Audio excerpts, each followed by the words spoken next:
Hey everyone, in this video, I'm going to be going through the 4 risk management techniques. Those are accept, mitigate, transfer, and avoid. All right, let's start with accepting the risk. This is unfortunately something that you're going to need to do just as a result of running a business. Cyber risk is everywhere, and unfortunately, there's nothing we can do to absolutely get rid of it. So, certain risks you're just going to need to live with. For example, you might run the risk of a ransomware attack. You might run the risk of having sensitive data exposed. You might have the risk of a regulatory penalty if any of the aforementioned things happen.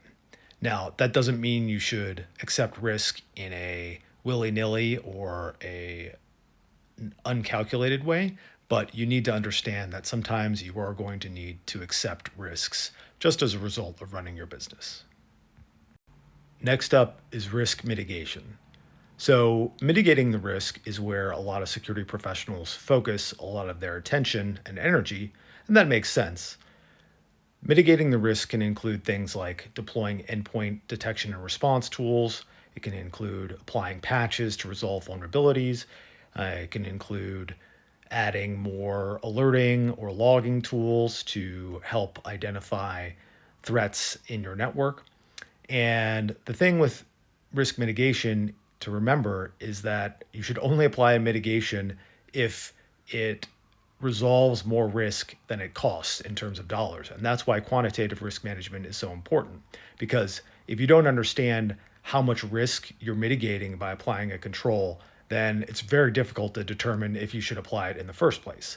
The good news is that most controls, the cost of them is pretty clear because you need to pay a person or you need to pay a vendor to do something. So understanding that aspect of things is pretty easy. But where the rub is when you try to figure out how much risk in dollar terms you're mitigating.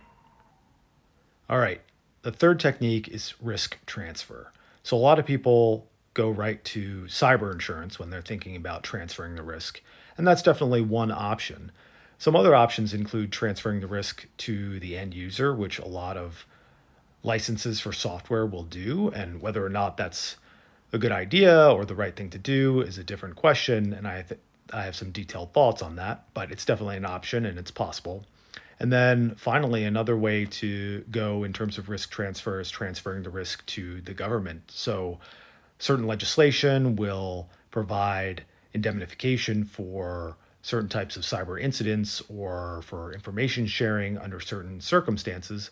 And that's something you should keep in mind as well, is that it's possible to transfer some of the risk of a cyber incident to the government as well as to your insurance provider or a customer or end user. All right, finally, we'll talk about risk avoidance.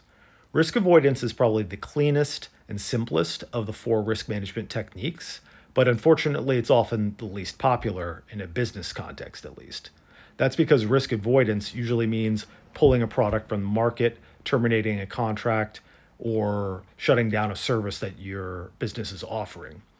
And sometimes this is the right call, especially if you're running a legacy product that has a lot of known vulnerabilities in it and you don't really want to spend more time fixing those things and the revenue is relatively small. That's an example where you might want to just avoid the risk entirely and move the product to end of life. But in other circumstances, for example, if you have a very profitable e-commerce product or offering and you identify a vulnerability in the application server that's hosting this e-commerce platform, you probably don't want to just shut it down to avoid the cyber risk of that vulnerability. So you'll need to understand the risk reward trade off in order to make the appropriate call. But don't forget risk avoidance because sometimes it's the cleanest way to fix a potential issue.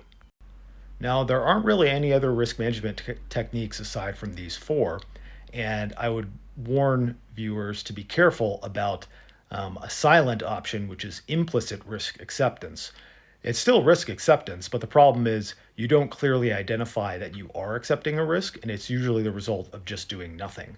And in this circumstance, there's no risk owner identified, and there's no plan to revisit the risk acceptance. And that's where problems often happen when the organization just implicitly decides that a risk is okay, but doesn't document it anywhere and doesn't have a plan to revisit that risk in the future. All right, that's a wrap. I hope this video has been helpful, and please let me know in the comments section if you know of any other examples of some of the risk management techniques that I mentioned. Thanks a lot.